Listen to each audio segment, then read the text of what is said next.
మరి వాక్యంలోకి వెళ్దాం. సామెతలు గ్రంథము 24వ అధ్యాయము 10వ వచనం. శ్రమ దినమున నీవు కృంగిన ఎడల నీవు చేతకాని వాడవగుదువు. హల్లెలూయా, హల్లెలూయా. దేవుని వాక్యం మనకి ఇక్కడ ఏమని సెలవిస్తుందండి? శ్రమ దినమున నీవు కృంగిన ఎడల నీవు చేతకాని వాడవగుదువు అని ఈ యొక్క సామెతలు గ్రంథము సొలొమోను భక్తుడు, మరి రాజైన సొలొమోను గారిచే మరి ఇది రచించబడి ఉన్నది. మరి ఈ యొక్క గ్రంథమును మనము విజ్డమ్ లిటరేచర్గా కూడా పిలుస్తాము. మరి అదే సామెతలు 1వ అధ్యాయము 4వ వచనం చూసినట్లయితే, జ్ఞానము లేని వారికి బుద్ధి కలిగించుటకును యవనులకు తెలివియు వివేచనయు పుట్టించుటకును తగిన ఈ సామెతలు. జ్ఞానము లేని వారికి బుద్ధి కలిగించుటకును యవనులకు తెలివియు వివేచనయు పుట్టించుటకు తగిన సామెతలు.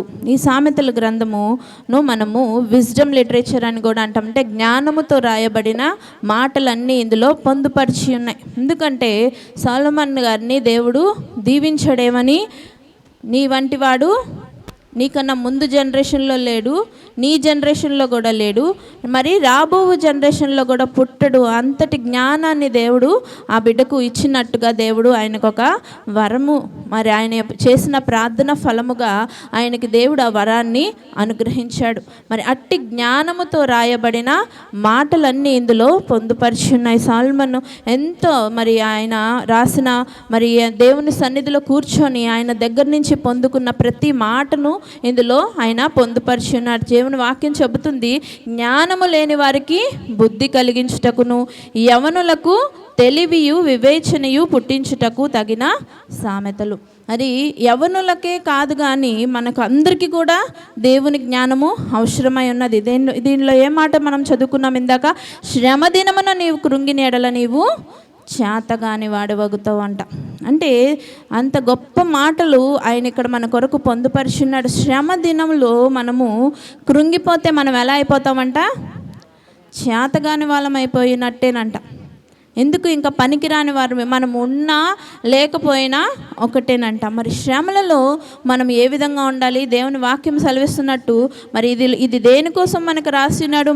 మనకి బుద్ధి కలిగించడానికి, యవనులకు తెలివి వివేచన పుట్టించడానికి. యవనులకే కాదు కానీ మనకి కూడా ఈ బుద్ధి అవసరమే, అందరికీ కూడా ఈ బుద్ధి అవసరం. కానీ యవనులను ప్రత్యేకించి ప్రస్తావించారు. దేనికంటే యవనులు దేవుని చేతిలో ఒక బాణము వంటి వారు. ఆ యవన టైంలోని మనమైనా సరే అది దాటి వచ్చినప్పుడు మనకి దేవుడు ఆ సమయంలో ఇచ్చే జ్ఞానము కానీ దేవుని నడిపింపు కానీ సరైన వారి చేతిలో పడినప్పుడు, సరైన ఆలోచనలు చేసినట్లయితే యవనస్తులు చేసినంత పని ఇంకెవరూ చేయలేరు కదండి. మరి మనం కూడా ఒక మానవుడికి ఒక దశ ఉంది. ఆ దశలో ఆయన ఏ టైంలో బాగా కష్టపడతాడు, ఆయన ఫ్యామిలీ కోసం కానీ ఆయన పర్సనల్ లైఫ్ ఇంప్రూవ్ చేయడానికి కానీ ఎక్కువ శాతం. కొంతమంది ఉంటారు ముసలోళ్ళు అయిపోయి చనిపోయే వరకు కూడా కష్టపడే వాళ్ళు ఉంటారు. కానీ ఎక్కువ శాతముగా వారు మరి శ్రమ పడగలిగింది ఏ వయసులో? యవనంలోనే కదా. యవనులు అందుకే టెర్రరిస్టులు చూడండి, మీరు యవనస్తులనే పట్టుకుంటారు. వాళ్ళని ఆ టైంలో మౌల్డ్ చేస్తే వాళ్ళు ఎలా అయిపోతారో తెలుసా? మానవ బాంబులుగా కూడా అయిపోతారు. వాళ్ళు వెళ్ళిపోయి వాళ్ళే అంటే వాళ్ళు రైట్ అని ఎంచుకుంటే దానికోసం ఏమైనా చేస్తారు. అది ఎవరినైనా ఎదిరిస్తాడు, ఎంతటోడినైనా సరే. చావును కూడా ఎదిరిస్తారు. అంటే మరి అంత చావుకి భయపడకపోతేనే కదండి బాంబు కట్టుకొని రాగలుగుతాం. మరి మామూలు విషయమా? చిన్న పొయ్యి దగ్గర మంట కాలితేనే మనము అమ్మో అనుకుని భయపడిపోయి దాని దగ్గరికి మరొకసారి వెళ్ళాం. నిన్న జ్యోతి వచ్చి చెబుతుంది, తను ఇంట్లో కుక్కర్ పేలిందంట. కుక్కర్ పేలినప్పుడు మరొకసారి ఇంకా కుక్కర్ దగ్గరికే వెళ్ళట్లా కదండి. అంత భయం మనకి. అంటే అది అంత ప్రాణం మీద మనకి ఇది ఉంటుంది. ప్రాణం అంటే అంత ప్రేమ ఉంటుంది మనకి. మరి ఇంకోసారి ఆ తప్పు అనేది మళ్ళీ చేయడానికి, అది కాలుతుంది అని తెలిసినప్పుడు మళ్ళీ ఇంకా దాన్ని ముట్టడానికి మనం తిరిగి వెళ్ళం. అంటే మనము వద్దనుకున్న దాన్ని మనం అలాంటిది చనిపోవడానికి బాంబు కట్టుకొని వస్తుంది, పేలుతుంది అన్నీ తెలుసు కదా వాళ్ళకి. అంటే ఆ యవ్వనంలో వాళ్ళకి అలాంటి ట్రైనింగ్ ఇస్తారు. అంటే ఇది వాళ్ళు చేసేది రైట్ అని వాళ్ళు ఎంచాక అది ఎలాంటిదైనా సరే వాళ్ళు ఎదిరించేస్తారంట. మరి అలాంటి వారిని ఎటువైపుగా మనం దిశ తిప్పాలి తల్లిదండ్రులుగా?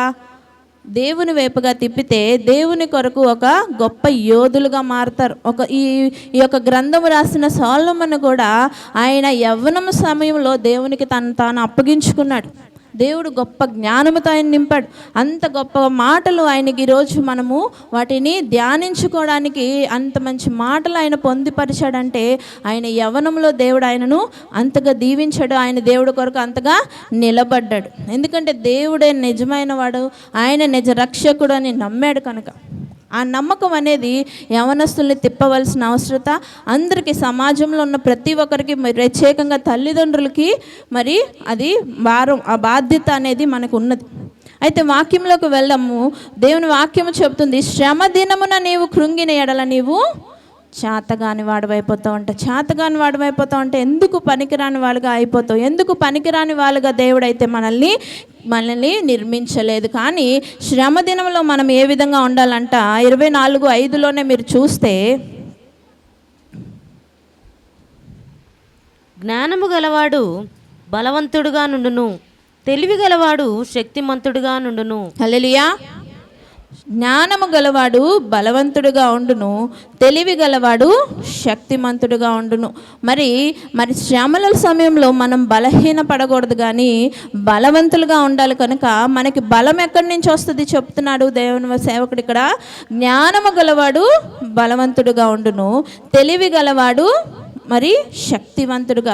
తెలివికి జ్ఞానము రెండు సినోనిమ్స్, సేమ్ పర్యాయ పదాలే, కానీ దానికి ఎంతో డిఫరెన్స్ ఉంది. జ్ఞానం అంటే విజ్డమ్ అంటే ఏంటి? అది దేవుడి నుంచి వచ్చేది. మరి తెలివి గలవాడు, నాలెడ్జ్ అంటే అది మనం ఇన్ఫర్మేషన్, మరి ప్రతి ఒక్కరికి ఉండే ఇన్ఫర్మేషన్ మనం గూగుల్ ద్వారా మరి ఇంకా ఎన్నో ఇన్ఫర్మేషన్ స్టడీస్ టైంలో, స్కూలింగ్ టైంలో, లిటరేచర్లో, బుక్స్లో చదివి మనం సంపాదిస్తాం. ఏ యొక్క ఎవెన్యూలో మనం మరి దాన్ని పొందుపరిచి దాన్ని చదివి మనం నేర్చుకుంటామో దానిని నాలెడ్జ్ అంటారు. అంటే తెలివి ఆ విధముగా వస్తుంది. తెలివిని అప్లై చేయడమే జ్ఞానం. ఇప్పుడు తెలివి అందరికీ ఉంటుంది, కానీ దాన్ని తెలివిగా అప్లై చేయడాన్నే జ్ఞానం అంటారు. ఇప్పుడు మరి ఒక మనిషి చనిపోతే దేవుని దగ్గరికి వెళ్ళిపోతాడని అందరికీ తెలుసు, అది మంచి కార్యమని అందరికీ తెలుసు. అలా అని చావు దగ్గరికి వెళ్ళి నవ్వుతారా అండి? అంటే మంచిగా జరుగుతుంది. ఆయన హ్యాపీగా ఈ యొక్క శ్రమల నుంచి విడుదల పొంది దేవుని దగ్గరికి వెళ్తున్నాడు, అందుకని నవ్వుతారా హాహాహా అని అక్కడికి వెళ్ళి కూర్చొని. దానినే జ్ఞానం అంటారు. ఏ సమయంలో ఏ విధంగా మనం ఉండాలో దాన్ని ఆ విధంగా ప్రవర్తించడమే, వివేకముతో వివేచనతో మనము పనిని చేయడాన్నే జ్ఞానం అంటారు. తెలివి అందరికీ ఉంటుంది, ఎంతో అంతో ఉంటుంది. ఎక్కువ తెలివి ఉన్న వాళ్ళు ఉంటారు, తక్కువ తెలివి ఉన్న వాళ్ళు ఉంటారు, కానీ తెలివి అనేది ఉంటుంది. ఉండబట్టి లోకంలో మనము పనులు చేసుకొని మనం సంపాదించుకొని తిని బ్రతుకుతున్నాం.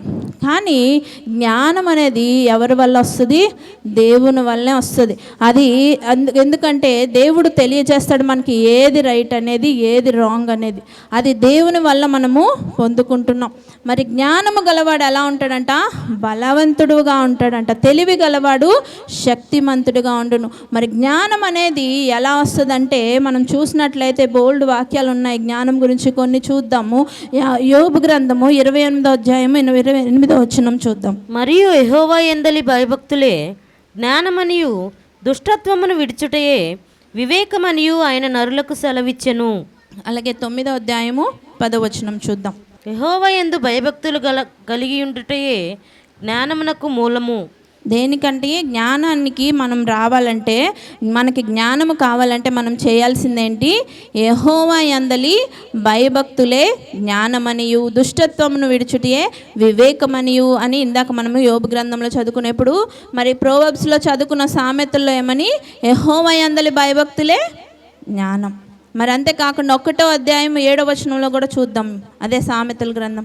యెహోవా యందు భయభక్తులు కలిగి ఉండుట తెలివినికి మూలము, మూర్ఖులు జ్ఞానమును ఉపదేశమును తిరస్కరించుదురు. హల్లెలూయా. ఏంటంట? యెహోవా యందు భయభక్తులు కలిగి ఉండుటే తెలివికి మూలం. మనం ఒక తెలివిగా ఉండాలంటే లోకంలో కూడా మనకి భయభక్తులు అవసరమే. మరి అలాగే కీర్తనలు 119:50 చూసినట్లయితే, నీ వాక్యము నన్ను బ్రతికించి ఉన్నది, నా బాధలో ఇదే నాకు నెమ్మది కలిగించుచున్నది. హల్లెలూయా. ఆ వాక్యమే మనకి మరి నెమ్మది కలిగించు మరి ఆధారముగా ఉన్నది. కనుక శ్రమ దినములలో మనం దేనిని పట్టుకోవాలి? కృంగిపోకూడదు, కానీ జ్ఞానము కలిగి ఉండాలని మరి దేవుని జనుడు చెప్తున్నాడు. జ్ఞానం అంటే ఏమై ఉన్నది? దేవుని యందలి భయభక్తులే. ఆ కృంగిన సమయంలో మనము ఆ వాక్యాన్ని పట్టుకుంటే అదే మనకి ఏమై ఉన్నది? నీ వాక్యమే నన్ను బ్రతికించుచున్నది, నా బాధలలో అది నాకు నెమ్మదిని కలిగిస్తుంది. మరి మన బాధల్లో మనకి నెమ్మది అనేది మనం ఏడ్చేయడం వల్ల రాదు, మనం టెన్షన్ పడిపోవడం వల్ల రాదు. మనము ఆ యొక్క బాధల్లో మంచి డెసిషన్స్ తీసుకుంటామా అండి? తీసుకోలేం. హేస్టీ డెసిషన్స్ ఎందుకు పనికిరాను. అలాగే కదండి మరి సూసైడ్ అటెంప్ట్స్ ఇవన్నీ ఎలా చేస్తున్నాడు దుష్టుడు? ఇది దుష్టుడు కలిగించే ఒక గొప్ప ఆయుధం. వాడి దుష్టుడి చేతిలో ఆయుధం అదేంటంటే మనల్ని కృంగదీయడం, నిరుత్సాహపడడం, మనం ఎందుకు పనికిరామని మనల్ని మనమే ఒప్పింపజేసేలాగా దుష్టుడు ఆ విధంగా చేస్తాడు. ఆ శ్రమ సమయంలో ముఖ్యంగా భయంకరంగా వాడు మనల్ని కృంగదీస్తాడు. అటువంటి కృంగుదలలో నువ్వు ఎలా ఉండాలి? బలవంతుడుగా ఉండాలి. బలవంతుడుగా ఉండాలంటే నువ్వు ఏమి కలిగి ఉండాలి? దేవుని యందలి భయభక్తులే జ్ఞానము కలిగి ఉండాలి. కాబట్టి దేవుని యందలి నువ్వు భయభక్తులు కలిగి ఉండాలి. అప్పుడు అది నీకు బాధలలో నెమ్మదినిస్తుంది, నీకు బుర్ర సరిగ్గా పనిచేసేలాగా అది జ్ఞానం ఇస్తుంది. దేవుని వాక్యము మనల్ని సరైన మార్గంలో నడిపిస్తుంది. దేవుని వాక్యం చెప్తుంది కదా, నీ వాక్యము వెల్లడి ఒకటి తోడని అక్కడ వెలుగు కలుగును, అది తెలివి లేని వారికి తెలివినిస్తుంది. మన మార్గానికి అదే దారి చూపిస్తుంది దిక్సూచిగా. ఏ రాంగ్ డెసిషన్ మనం తీసుకోకుండా రైట్ డెసిషన్లోకి మనం ముందుకు వెళ్ళాలంటే మనము దేవుని వాక్యము దగ్గరికి వెళ్ళాలి. అంటే వాక్యమే ఏమై ఉన్నది? ఆది యందు ఏమున్నది? వాక్యం ఉన్నది. ఆ వాక్యం ఎక్కడున్నది? దేవుని యొద్ద ఉన్నది. ఆ వాక్యమే దేవుడై ఉన్నాడు. కనుక ఆ వాక్యాన్ని అంటే ఆ దేవుణ్ణి నువ్వు ఏం చేయాలి? ఆ శ్రమ దినములలో ఆయనని హత్తుకోవాలి, ఆయనలో నువ్వు పరవశించాలి, ఆయన దగ్గరకు వచ్చి కూర్చుండిపోవాలి. అంతేగాని నువ్వు ఆ టైంలో నీ సొంత బుద్ధి మీద, నీ స్వబుద్ధి మీద ఆధారపడితే మాత్రము ఎందుకు పనికిరాని వారుగా మనము మిగిలిపోతాం. ఏమైపోతాం చెప్తున్నారు ఇక్కడ? శ్రమ దినమున నీవు కృంగిన ఎడల నీవు చేతకాని వాడవగుదువు, చేతకాని దానవగుదువు. ఎందుకు పనికిరాని వాళ్ళం అయిపోతాం? ఎందుకు మనం ఇంతకాలము చేసిన భక్తి, ఇంతకాలం మనం జీవించిన జీవితం అంతా ఆ క్షణ ప్రాయంలో మనము ఎందుకు పనికిరాని వారముగా గడ్డి వలె మన జీవితం చెప్తున్నారు కదా దేవుని వాక్యంలో. ఎలాంటిది? నీటి మీద బుడగ వంటిది, మరి అడవిలోనే ఒక గడ్డి పువ్వు వంటిది. అలాంటి గడ్డిలాగే మనము నిజముగానే మిగిలిపోతాం. అట్టి గడ్డిని కూడా, అట్టి బుడగను కూడా మన దేవుడు ఏ విధముగా జీవింపజేస్తున్నాడు? ఉన్నతంగా ఈ యొక్క లోకంలో మనల్ని నడిపిస్తున్నాడు. మన కోసం ఉన్నతమైన ప్రణాళికలు కలిగి ఉన్నాడు. ఉన్నతమైన లోకంలో మన కొరకు సమస్తాన్ని ఆయన సేకరించి, మన కొరకు సమకూర్చి, మన కొరకు ఎదురు చూస్తున్న రాజును మనం ఏం చేస్తాం? అప్పుడు డిసప్పాయింట్ చేస్తాం. ఎందుకని? ఆ యొక్క క్షణములో మనము చేతగాని వాళ్ళం అయిపోవడం వల్ల. చేతగాని వాడు అయిపోతే నువ్వు ఎక్కడికి వెళ్ళిపోతావు? కరెక్ట్గా నరకానికే వెళ్ళిపోతాం, దేవుని సన్నిధికి అయితే వెళ్ళవు. అంతే కదండి. సూసైడ్స్ చేసుకుంటే దేవుడి దగ్గరికి వెళ్తారా? హేస్టీగా డెసిషన్ తీసుకొని పాపంలో పడిపోతే దేవుడి దగ్గరికి వెళ్తావా? వెళ్ళవు. దేవుని మీద ఆధారపడు, దేవుడు చూపిస్తాడు నీకు మార్గము. దేవుని దగ్గరే మనకి నెమ్మది అని దేవుని వాక్యం సెలవిస్తున్నది. మనం తెలివి లేని సమయంలో, అంటే ఈ యొక్క శ్రమ దినంలో మనం తెలివి లేని వారిగా అయిపోయిన సమయంలో మనకి ఏం కావాలని దేవుని వాక్యం చెబుతుంది? జ్ఞానము కావాలి. ఆ జ్ఞానము అంటేనే దేవుడై ఉన్నాడు. మరి ఎఫెసీ 6వ అధ్యాయం 10వ వచనం చూద్దాం. తుదకు ప్రభు యొక్క మహాశక్తిని బట్టి ఆయన యందు భయభక్తులు బలవంతుడై యుండుడి. మీరు అపవాది తంత్రములను ఎదిరించుటకును శక్తిమంతులగునట్లు దేవుడిచ్చు సర్వాంగ కవచమును ధరించుకొనుడి. తుదకు ప్రభు యొక్క మహాశక్తిని బట్టి ఆయన యందు బలవంతులై ఉండుడి. మనం బలం పొందుకోవాలంటే ఏం పొందుకోవాలి? దేవుని యొక్క మహాశక్తిని, అంటే పరిశుద్ధాత్మ శక్తిని మనము పొందుకోవాలి. దానిలో మనము మన యొక్క ఇంప్రూవ్మెంట్ చూపించాలి. కానీ పనికిరాని లోకంలో ఉన్న చిన్న వేస్ట్ విషయాల కోసము మన యొక్క గొప్ప జీవితాన్ని, దేవుడు మన కొరకు కలిగిన గొప్ప ప్రణాళికను మనం దాటి వెళ్ళిపోకూడదు.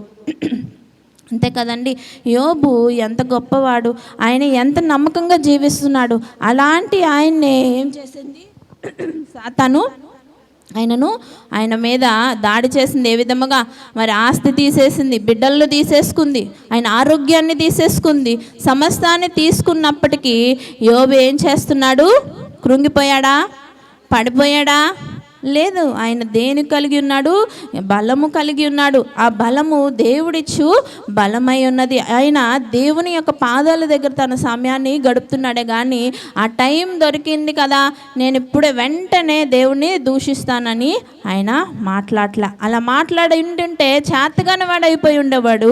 ఈరోజు మనం ఆయనను గుర్తు చేసుకోవడానికి కూడా ఆయన ఎవరో మనకి తెలియదు. ఈరోజు ఇన్ని సంవత్సరాల తర్వాత, ఇన్ని దశాబ్దాల తర్వాత కూడా ఆయనను మనము గుర్తించుకొని ఆయన గురించి మనము మాట్లాడుకొని ఆయన యొక్క ఇన్స్పిరేషన్గా మనకు తీసుకుంటున్నామంటే అది ఆయన ఆ రోజుల్లో ఏం చేశాడు?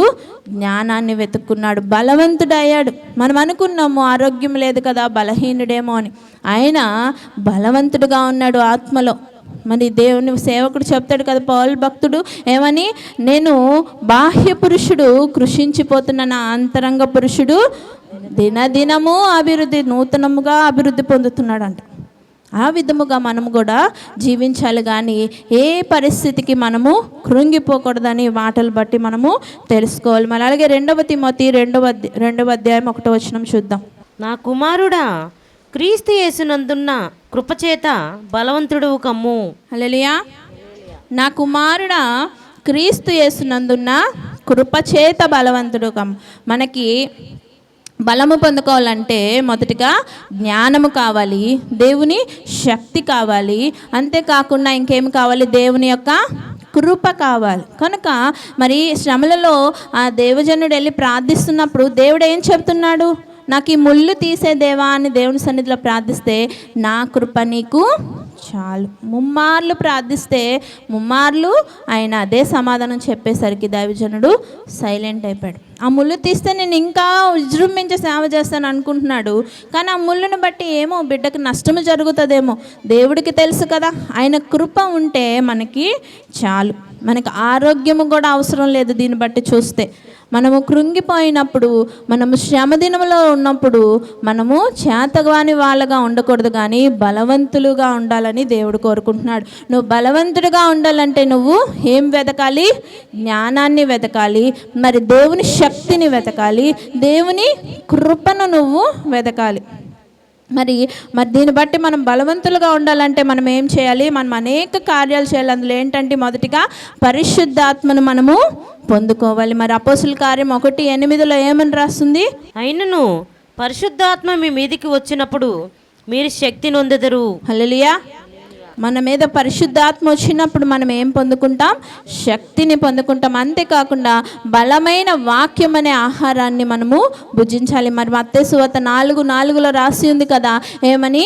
మరి మనుషుడు రొట్టె వలన కాదు కానీ దేవుడు నోటి నుంచి వచ్చే ప్రతి మాట వలన జీవిస్తాడు. అంతేకాకుండా దేవుని కృప మీద మాత్రమే మనము ఆధారపడి జీవించాలి. ఇందాక దేవుని వాక్యం చూసాం కదా, 2 తిమోతి 2:1 నా కుమారుడా, క్రీస్తుని యేసునందున్న మరి కృపచేత నువ్వు బలవంతుడవు కమ్మని దేవుని వాక్యం సెలవిస్తున్న రీతిలో మనము దేవుని శక్తిని పొందుకోవాలి. వాక్యాన్ని మనము భుజించాలి, ధ్యానించాలి. మరి అంతేకాకుండా దేవుని కృప కొరకు మనము కృప మీద మనం ఆధారపడి జీవించాలి. అప్పుడే మనము మరి కృంగిన సమయంలో, ఈ శ్రమ దినములలో మరి మనం ఎలా ఉంటాము? బలవంతులుగా ఉంటాం. లేకపోతే మనం ఆ సమయంలో మనం కృంగిపోయామంటే ఏమైపోతామంట? చేతగాని వాళ్ళం అయిపోతామంట. మరి అదే మరి సామెతల గ్రంథం 24వ అధ్యాయం 6వ వచనం చూద్దాం. వివేకము గల నాయకుడవై యుద్ధము చేయుము, ఆలోచన చెప్పువారు అనేకులునుట రక్షణకరము. మరి వీటన్నిటిని మనం పోరాడడానికి ఏ విధంగా ప్రవర్తించాలంట? వివేకము గల నాయకుడివై యుద్ధము చేయమని చెబుతుంది దేవుని వాక్యం. అంతేగాని కృంగిపోయి నువ్వు ఆ సమయంలో మరి దేవుని సన్నిధిలోకి రాకుండా కృషించిపోయి దేవుని మీద మరి విరుద్ధంగా జీవించడం కాదు, కానీ దేవుని పైన ఆధారపడుతూ దేవుని శక్తిని పొందుకుంటూ దేవుని వాక్యాన్ని ధ్యానిస్తూ దేవుని సన్నిధిలో నువ్వు నిలబడి ఆయన కృపను మీద ఆధారపడి నువ్వు జీవిస్తే మరి వివేకము కలిగిన నాయకుడుగా ఉంటావు, లేకపోతే నువ్వు అవివేకువైపోతావు. కనుక ఈ యొక్క శ్రమలలో నువ్వేం చేయమంటున్నాడు? వివేకము కలిగిన నాయకుడివై యుద్ధము చేయము. ఆలోచన చెప్పువారు అనేకులుండుట రక్షణకరము. మరి మనం చూస్తే ఆలోచన చెప్పువారు అనేకులుండుట రక్షణకరం అంటే, మరి రాజులు చూసినట్లయితే మరి రాజుకి యోగ్యత లేకుండా రాజు అయిపోతాడా అండి? రాజు అవ్వాలంటే చాలా ఉంటాయి, ఆయన అవన్నీ ఆ క్వాలిటీస్ ఆయన కలిగి ఉండాలి కదండి. ఇప్పుడు మరి ఒక పోస్ట్ మీరు ఏదైనా చేస్తున్నారంటే మరి ఒక మేస్త్రి పనే అవనివ్వండి, దానిలో సమస్తము తెలియాలి, అందులో యూజ్ చేసే ఇంగ్రీడియంట్స్ అన్నీ తెలియాలి, సిమెంట్ అని, మరి అది ఎంత పాలలో కలపాలి, ఆ యొక్క క్వాలిఫికేషన్ లేకుండా ఏ పోస్ట్ మనకి రాదు. మరి అలాంటిది రాజు పోస్ట్ ఎలా వచ్చేస్తుంది? రాజు అంటేనే మరి ఆయనకి విలువిద్యలు వస్తాయి, మరి ప్లాన్స్, మరి మంచి పన్నాగాలు, ఎత్తుకు పై ఎత్తు ఏ విధంగా వేయాలో, మరి న్యాయవంతంగా తీర్పు ఏ విధంగా తీర్చాలో దానికి కావలసిన జ్ఞానము సమస్తము కలిగి ఉన్నవాడినే రాజు చేస్తారు. ఆయనలో అవన్నీ అర్హతలు చూస్తేనే ఆయనని ఎన్నుకొని నిలబెట్టుకుంటారు. అలాంటి రాజుకు సహితము ఒక మంత్రి ఉంటాడు తెలుసా? మంత్రి ఎందుకుంటారు? సలహాలు చెప్తాడు. ఆయన ఒక డెసిషన్ తీసుకున్నప్పుడు అది రైటా కాదా మంత్రి కూడా ఆమోదించాలి, అప్పుడే ముందుకి వెళ్తాం. ఎందుకంటే మీరు ఇది జ్ఞాపకం చేసుకోండి, మీరైనా మీ అనుభవంలో ఉందో లేదో గుర్తు చేసుకోండి. ఒక హేస్టీ సమయంలో మనం హేస్టీగా తీసుకుంటామా డెసిషను? నెమ్మదిగా ఆలోచించి తీసుకుంటామా? అన్ని సమయంలో మనం నెమ్మదిగా ఆలోచించి తీసుకోలేం కదండి. ఒక్కొక్కసారి తప్పుడు ఆలోచన కూడా మనం తీసుకుంటాం. కనుక మనకి ఎలాంటి వారు ఉండాలంటే పక్కన ఆలోచన చెప్పువారు అనేకులుండుట రక్షణకరము. మరి అది తప్ప రైటా మనం మరొకసారి కూలంకషంగా డెసిషన్ తీసుకోవాలి. మీరే చూసినట్లయితే యోబు గ్రంథంలో మనము ఆలోచన సభ అని విన్నాం, అవునా అండి? దేవుని కన్నా జ్ఞానవంతుడు, దేవుని కన్నా ఆలోచనలు చేయగలిగిన వాడు ఎవరైనా ఉన్నారా? ఆయన పేరే ఆలోచనకర్త, ఆయన పేరే ఆశ్చర్యకరుడు, ఆయన పేరే అద్భుతములు చేయు దేవుడు. ఆయనకు ఎవరైనా చెప్పాలా? ఆయన జ్ఞాని, సర్వాంతర్యామి, సర్వము తెలిసిన మనిషి. అలాంటి ఆయన కూడా ఏం చేస్తున్నాడు? ఆలోచన సభ పెడుతున్నారు. ఆలోచన సభలో మరి దూతలందరూ అక్కడ కూడుకుంటారు. వాళ్ళందరికీ ఆయన చేయాలనుకుంటున్న పనులు ఆయన డిస్కస్ చేస్తున్నాడు, అవునా కాదా? లేనిదేమైనా చెబుతున్నానా నేను? యోబు గ్రంథంలో మీరు తర్వాత ఇంటికి వెళ్ళి చదువుకోండి, 1-2 అధ్యాయాలు అక్కడ రాసి ఉంటుంది. అలాంటి సమయంలోనే అక్కడికి సాతాను కూడా వెళ్తాడు. దూతలందరూ అక్కడ చేరుకుంటారు. అలాంటి సమయంలో సాతాను కూడా వెళ్తాడు. వాళ్ళందరినీ ఎందుకు అడుగుతున్నాడు? మరొకసారి దాన్ని రీచెక్ చేసుకుంటాం. కనుక ఆలోచన చెప్పువారు అనేకులుండుట రక్షణకరం. మనం ఏదైనా డెసిషన్ తీసుకున్నప్పుడు మేబీ మనం వివేకవంతులుగానే వివేకమైన నాయకుడుగానే యుద్ధం చేయడానికి సిద్ధముగా ఉన్నప్పటికీ మనకి అనేకులు మరి మంచి మాటలు చెప్పువారు మనకు అవసరమైనది. ఈ రోజుల్లో మనం చూసుకుంటే మరి ఒకప్పుడు మా అమ్మమ్మ వాళ్ళ రోజుల్లో, మా డాడీ వాళ్ళ రోజుల్లో, మేము చిన్నప్పుడు ఎక్కడో ఒక దగ్గర చర్చ్ ఉండేది కదండి. ఎక్కడో ఉండేవాడు ఒక నాయకుడు, ఆయనను ఎత్తుక్కుంటూ మరి కొండలెక్కి గుట్టలెక్కి. ఈ రోజుకి కూడా మనం చూస్తే కొన్ని ప్రాంతాలలో దేవుడు ఎవరో తెలియదు, వాళ్ళకి యేసు ప్రభు ఎవరో చెప్పలేని పరిస్థితుల్లో, తెలియలేని పరిస్థితుల్లో ఉన్నవారు ఈ రోజుకి ఉన్నారు. ఈ రోజుకే ఉన్నారంటే ఆ రోజుల్లో ఇంకెలా ఉండుంటారు చెప్పండి. ఈరోజు మనం చూస్తే టీవీలో, యూట్యూబ్లో ఎన్నాళ్ళు ఆదివారం టు ఆదివారమే యేసుప్రభు దొరికేవాడు. ఇప్పుడు అలా కాదు, రోజు ప్రతి క్షణం 24/7 ఆయన మనకి అవైలబుల్గా ఉన్నాడు. మీడియా ద్వారా ఎలాగోలాగా దేవజనులు అనేకుల్ని దేవుడు లేపుకొని మనల్ని బలపరుస్తున్నాడు. మరి అట్టి వాక్యాలు మనం వినాలి. అనేకులుండుట రక్షణకరం అంటే ఏంటి? తెలివైన సలహా మనము తీసుకోవాలి, కానీ కృంగిపోకూడదు. నువ్వు శ్రమ దినంలో కృంగిపోతే నువ్వేమైపోతావు? చేతగాని వాడు అయిపోతావు. అందుకే దేవుని వాక్యం చెప్తుంది, వివేకము గల నాయకుడివై యుద్ధము చేయము. ఆలోచన చెప్పువారు అనేకులుండుట రక్షణకరము. దేవుని దైవజనులు ఎంతమందో ఉన్నారు, మరి వారి మాటలు మనము పెట్టుకొని వినాలి. అందుకే మనము సంఘముతో ఒక సత్సంబంధం కలిగి ఉండాలి. మన సంఘంలోనే చూస్తే డాడీ అందరికీ ప్రతి విషయము మన కుటుంబంలాగా వచ్చి చెప్పుకునేవాళ్ళు. మేము చిన్నప్పటి నుంచి మేము అదే గమనించుకున్నాం. అన్నీ వాళ్ళ ఇంట్లో జరిగే ప్రతి సమస్య, తల్లి బిడ్డల సమస్య అవనివ్వండి, అత్త కోడల సమస్య అవనివ్వండి, మరి ఇంట్లో ఏవైనా ఆర్థిక పరిస్థితులే అవనివ్వండి, ఆరోగ్య పరిస్థితులే అవనివ్వండి, వాళ్ళు చేసే సమర్థులే. డాడీ వెళ్ళిపోయి ఏం చేసాడు, కానీ వచ్చి చెప్పుకోవడం. ఎందుకంటే తెలివైన సలహా అనేది ఒకటి ఒక పెద్ద దగ్గర నుంచి, తెలివైన వాడి దగ్గర నుంచి దొరుకుతుందని. అంతే కదండి. ఆ విధముగా దేవుని వాక్యము కూడా అదే మనకి చెబుతుంది. ఏమని? వివేకము కలిగిన నాయకుడివై యుద్ధం చేయి, ఆలోచన చెప్పువారు అనేకులుండుట నీకు రక్షణకరం. అంతేగాని నువ్వు శ్రమ దినాల్లో కుంగిపోతే నువ్వేమైపోతావు? చేతగాని వాడివైపోతావు. ఎందుకంటే దుష్టుడు బహుభయంకరంగా పన్నాగాలు పన్నుతున్నాడు. వాడి తంత్రాలు ఇలాంటివి అలాంటివి కాదు. 2 కొరింథీ 2:11 మనం చూసినట్లయితే, నేనేమైనను క్షమించి ఉంటే సాతాను మనలను మోసపరచుకుండునట్లు మా నిమిత్తము క్రీస్తు సముఖమునందు క్షమించి ఉన్నాను. సాతాను తంత్రములను మనము ఎరుగని వారము కాము. హల్లెలూయా. సాతాను తంత్రాలని మనము మామూలుగా ఉండవాడి తంత్రాలు యేసు ప్రభు అంతటోడునే, ఆయన దేవుణ్ణే, కానీ సాక్షాత్తు దేవుణ్ణే ఆయన ఏం చేస్తున్నాడు? వెళ్ళి దుష్టుడు, మరి మీరు 4వ అధ్యాయము మత్తయిలో చదువుకోండి, ఇంటికి వెళ్ళాక భయంకరంగా శోధిస్తున్నాడు. శోధనలు రప్పించడమే సాతాను యొక్క గుణం. ఇబ్బంది పెడుతున్నాడు ఆయన వెళ్ళి అక్కడ. ఏమని చెప్తున్నాడు? మరి నువ్వు ఈ రాళ్ళని రొట్టెలు చేయలేవా? ఈ రాళ్ళు రొట్టెలు చేసుకొని తిను, ఎందుకంత వీక్గా ఉన్నావు? నీకు వచ్చి కదా, నువ్వు దేవుడివి కదా అని దేవుడినే ఆయన ఆ సమయంలో బలహీనముగా ఉన్న సమయంలో కృంగదీస్తున్నాడు. బలహీనముగా ఉన్నప్పుడు దుష్టుని ఆలోచనలు మరి దేవుడికే ఎదురవుతున్నప్పుడు మనకు ఎదురవ్వవా? మరి వాటిని మనం ఎదిరించి నిలబడాలంటే నిత్యము మనము వాక్యముతో సంబంధము కలిగి ఉండాలి, వాక్య ధ్యానములో ఉండాలి. మరి కీర్తనలు 1వ అధ్యాయంలో మనకు అందరికీ తెలిసిన వాక్యమే. మరి ఏంటంట? దేవుని వాక్యం ఎలా ధ్యానించాలి? దీవారాత్రములు ధ్యానించాలి. దీవారాత్రములు ధ్యానిస్తే ఏమైపోతాడు? అన్యుడైపోతాడా? ఏమనుంది అక్కడ? ధన్యుడు అవుతావు. నువ్వు ధన్యుడు అవుతావు. కృంగిపోవు అప్పుడు శ్రమ దినములలో. యోబు వలె పోరాడతావు.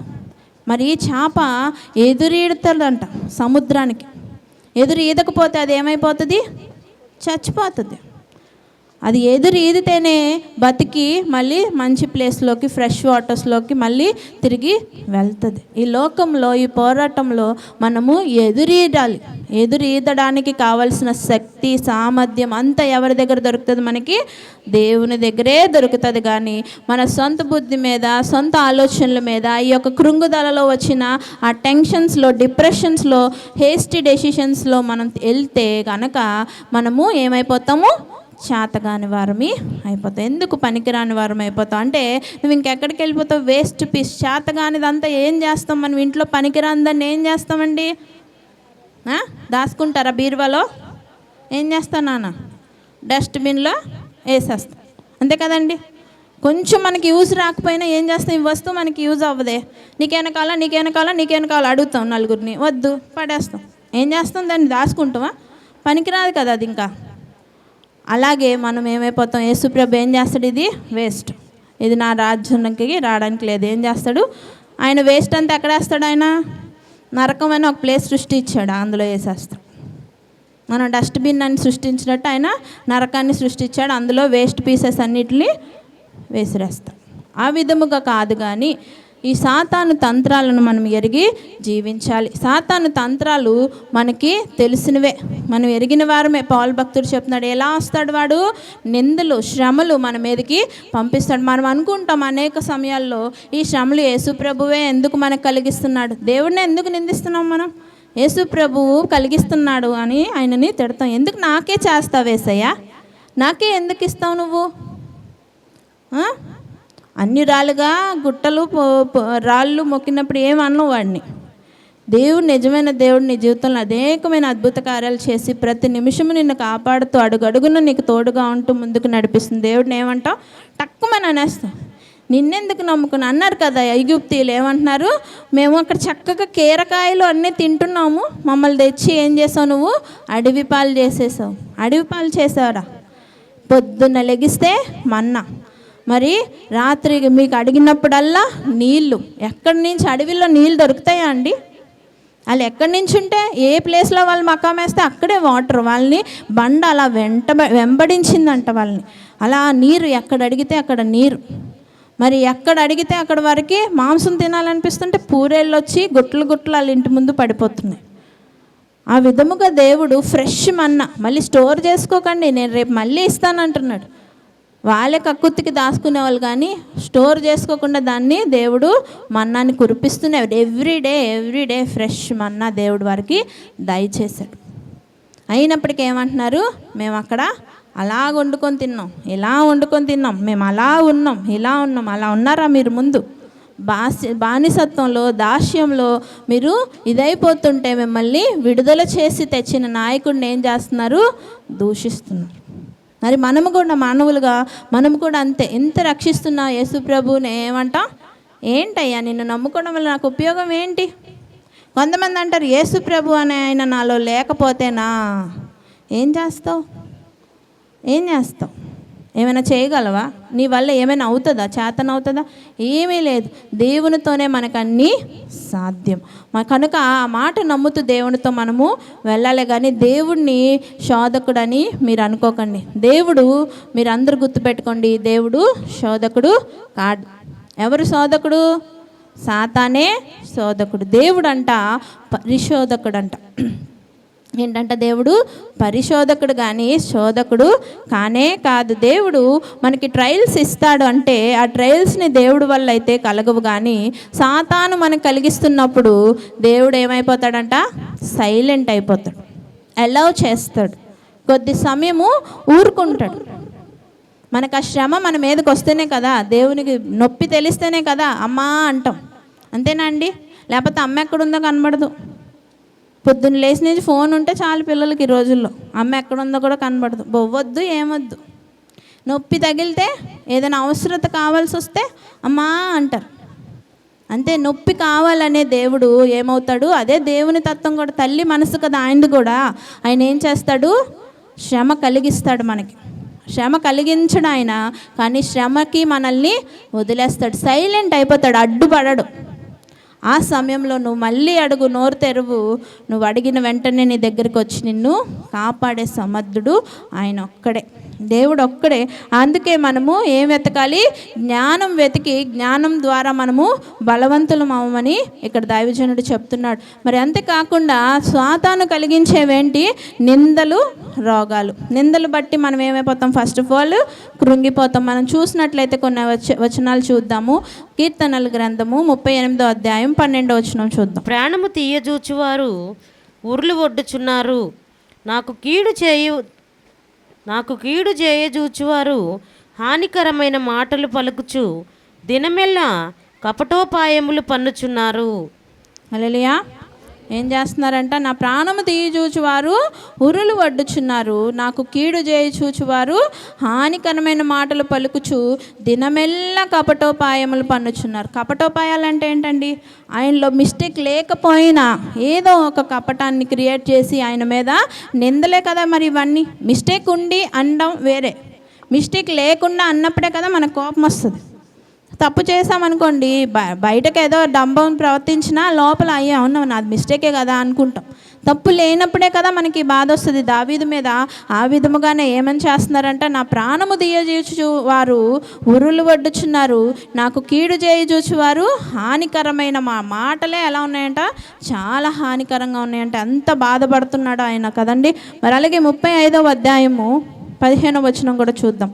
నేను కూలియుండుట చూచి వారు సంతోషించి గుంపుకూడిరి, నీచులను నేనెరుగని వారును నా మీదకి కూడి వచ్చి మానక నన్ను నిందించిరి. చూసారా? ఈ విధంగా ఉన్నారో నేను కూలి ఉండట చూచి వారు సంతోషించి గుంపులు కూడుతున్నారంట. నీచులను నేను ఎరుగని వారును నా మీద కూడి వచ్చి అసలు మానడం లేదు ఆయన మీద నిందలు వేయడానికి. మరి అలాగే 69వ అధ్యాయము కూడా చూద్దాం 12వ వచనంలో. గుమ్మములో కూర్చుండు వారు నన్ను గూర్చి మాట్లాడకొందురు, త్రాగుబోతులు నన్ను గూర్చి పాటలు పాడుదురు. చూసారా, ఈ విధముగా గుమ్మములలో కూర్చుండు వారు నన్ను గూర్చి మాట్లాడుకుందరు, తాగుబోతులు నన్ను గూర్చి పాటలు పాడతారట.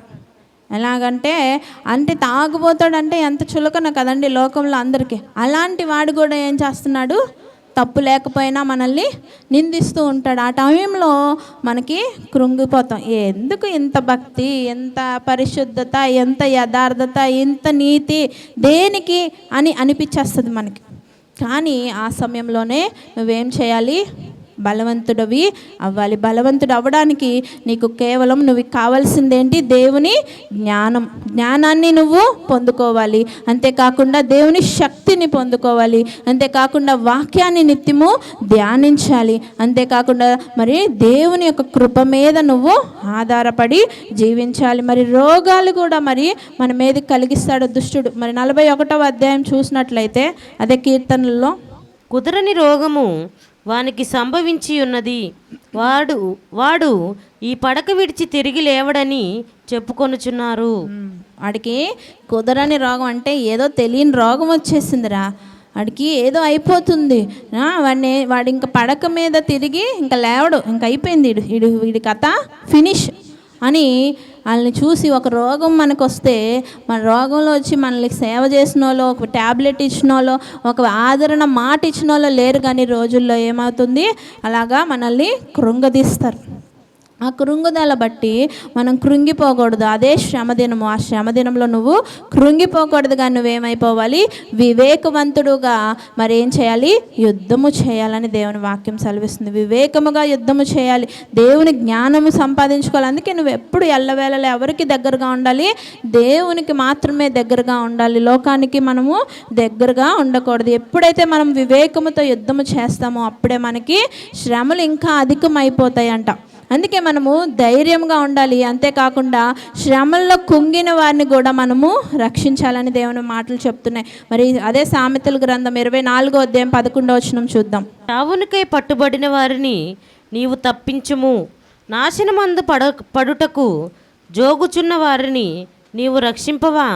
చాలా నాన్న ఏమంటే రాస్తుంది, చావునకై పట్టబడిన వారిని నీవు తప్పించుము, నాశనమునందు పడుటకు జోగుచున్న వారిని నీవు రక్షించవాలి.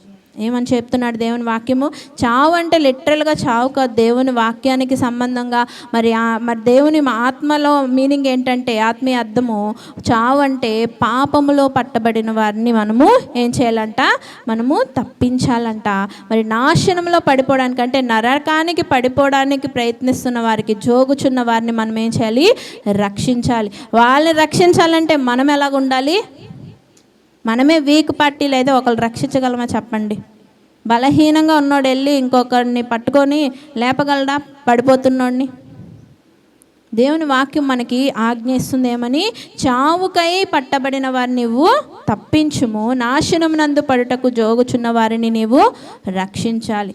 నువ్వు పడిపోయినప్పుడు నిన్ను దేవుడు లేపి నిలబెట్టాడు, ఇంకనూ నువ్వే పడిపోతూ ఉంటావా?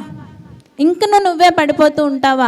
కానీ నిన్ను దేవుడు ఎలా ఉండమంటున్నాడు, నీలాగా అనేకులు పడిపోతున్న వాళ్ళు ఈ లోకంలో ఉన్నారు. అందుకే దేవుని మాటలు చెప్తుంది, మీరు ఈ లోకము సర్వలోకంలోకి వెళ్ళి సర్వ సృష్టికి ఏం చెప్పాలి, సువార్తను ప్రకటించాలి. నువ్వు బాప్తీసం పొందుకున్న మరుక్షణమే నీకు దేవుడిచ్చిన ఆజ్ఞ ఏంటంటే, నువ్వు సర్వలోకానికి వెళ్ళి నీ సర్వ సృష్టికి సువార్తను ప్రకటించమంటుంది. కానీ శ్రమ వచ్చినప్పుడల్లా కూర్చొని ఏడ్చుకొని, ఇంకా శ్రమ నా వల్ల అవట్లేదని దేవుడిని 4 తిట్లు తిట్టుకొని మళ్ళీ వెళ్ళిపోయి నీ హేస్టీగా నువ్వు డెసిషన్ తీసుకొని నువ్వు పాపంలో పడిపోయి నరకానికి వెళ్ళిపోవడం కాదు. కానీ నిన్ను నరకంలో నుంచి వెలికి తీసాక నువ్వు ఇంకా అనేకులు పడిపోతున్న వారిని నువ్వు ఎలా ఉండాలంట, చావుకై పట్టబడిన వారిని నువ్వు తప్పించుము, నాశనం ముందు పడుటకు జోగుచున్న వారిని నీవు రక్షించుమంటే పాపంలో పడిపోతున్న వాళ్ళందరినీ నువ్వు తప్పించాలి. ఇది పాపం అని వారికి తెలియచేయాలంటే నీకేముండాలి, తెలివి జ్ఞానం ఉండాలి. ఆ జ్ఞానం ఉంటేనే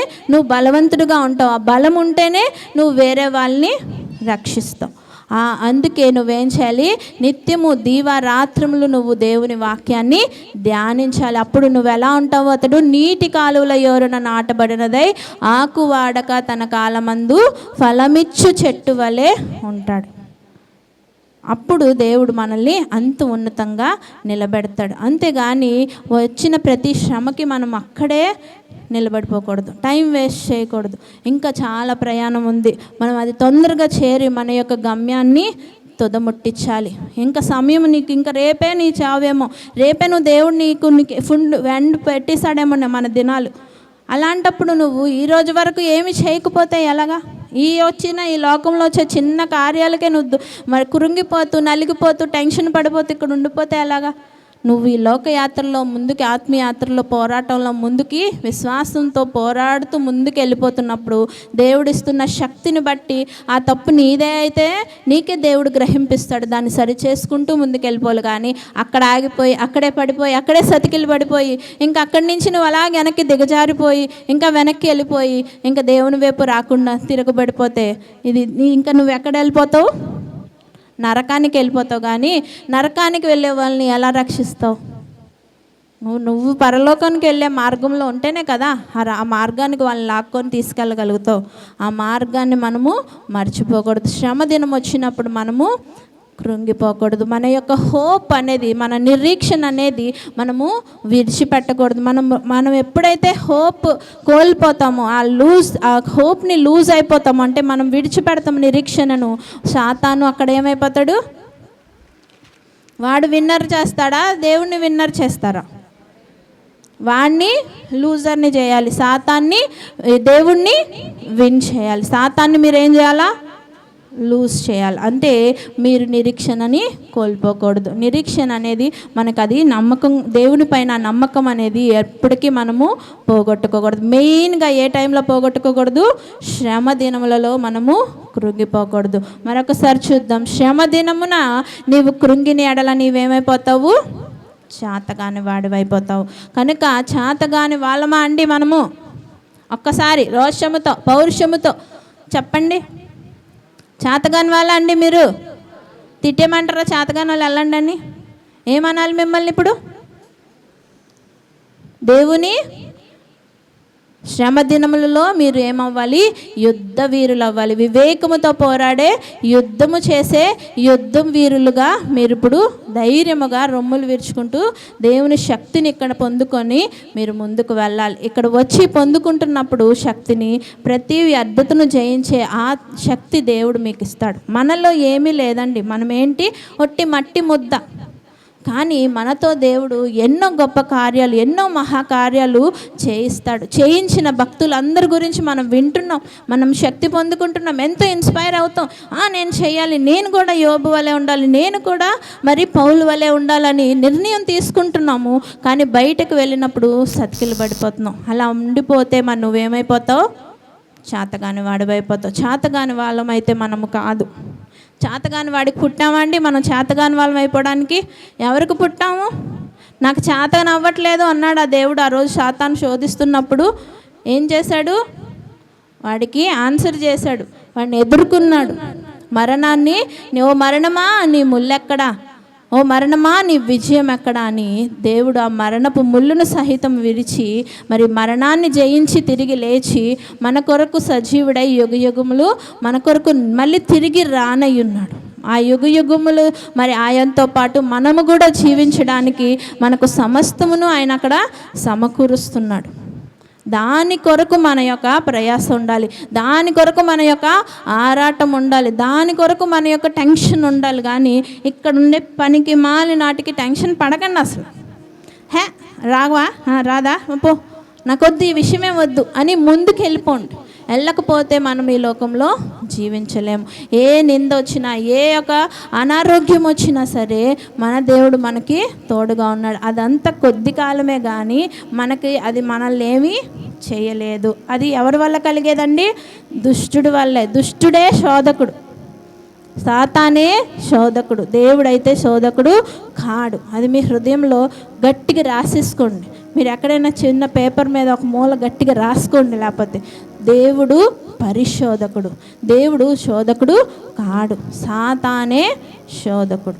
కనుక ఆయన ఆ సమయంలో మనల్ని ఆ శ్రమలకు వదిలేశాడంటే మనలో ఏముందో మనల్ని మనము స్వపరీక్ష చేసుకుందాం, మనల్ని మనము సరి చేసుకుందాం. దేవుడు దాన్ని సెట్ చేసి మళ్ళీ ముందుకు మనల్ని నడిపిస్తాడు. అది సరి చేసుకోవాలన్నా నువ్వు దేనికి సమీపస్తుడుగా ఉండాలి? దుష్టుడికి సమీపస్తుడుగా ఉంటే వాడు ఇంకా నిన్ను పాతవన్నీ గెలికి నీకు గుర్తు చేసి నిన్ను రెచ్చగొట్టి నువ్వు ఆ రోజు ఇంత కానుకేసావు, నువ్వు ఆ రోజు ఇలాగా దేవుడి కోసం నిలబడ్డావు, ఏంటి నీకు ఇష్టం, ఏంటి నీకేంటి ఈ బాధ, ఇలా గుర్తు చేస్తాడు వాడు. కానీ దేవుడైతే ఆయన మనకు ఒక అద్దములా ఉన్నాడు. మనలో ఉన్న మిస్టేక్స్ అన్నీ కనబడిపోతాయి. డ్రెస్ సరిగ్గా లేదా, ఎక్కడ తప్పు ఉందా మనలో అన్నీ చూపించేస్తాడు ఆయన. కనుక ఆ వాక్యం అనే అద్దాన్ని నిత్యము మన ఎదురుగా పెట్టుకున్నామనుకో ఎప్పుడూ మనము చేతగాని వాళ్ళం అవ్వండి. మనకు తప్పు తెలిసినప్పుడు సరిదిద్దుకుంటాం కదా, సరి చేసుకుంటాం కదా. అందుకే వాక్యము మనకి బాధలలో కూడా అది నెమ్మది. మరి మోకరించి ప్రార్థన చేసుకొని దేవునికి మనము సమర్పించుకుందాం. ఈరోజు నీ హృదయము ఏ బాధతో ఏ ఆవేదనతో ఇక్కడికి వచ్చి ఉన్నావో, లేకపోతే ఈ లైఫ్లో ఏంటి దేవా ఎంత లైఫ్ నేను జీవిస్తున్నాను, నాకేంటి శ్రమలు, ఎందుకు నన్నే వెంటాడుతున్నాయి, నేను ఇది పోరాడలేకపోతున్నానని వీక్ అయిపోయి దేవుని దగ్గర ఏమన్నా అని ఉన్నావా?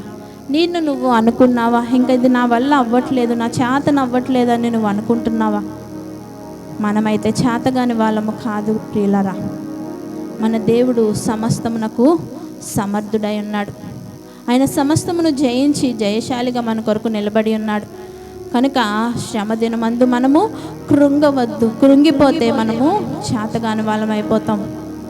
దేవుని శక్తిని పొందుకుందాం. వాక్యాన్ని నిత్యము భుజిద్దాం, నిత్యము ధ్యానిద్దాం. దేవుని కృప మీద మాత్రమే ఆధారపడదాం ప్రియులారా. ఈ లోకంలో ఎవరి మీద ఆధారపడద్దు, కానీ దేవుని కృప మనకి తోడుంటే చాలు. ఆయన చెబుతున్నాడు కదా, నా కృప నీకు చాలు. ఆయన కృప మనకి చాలు. మనకు ఆరోగ్యం వద్దు, ఆస్తి వద్దు, ఈ లోకంలో ఏ స్నేహం వద్దు, తల్లొద్దు, తండ్రి వద్దు, ఒక సహోదరుడు కూడా వద్దు. ఎవరి మీద నువ్వు అధికమైన ఆశ పెట్టుకోవద్దు, కానీ దేవుడి మీద మాత్రమే నువ్వు ఆధారపడి జీవించమని దేవుని వాక్యం సెలవిస్తుంది. First priority is for God. దేవునికి మాత్రమే మనం మొదటి ప్రియారిటీ ఇద్దాం.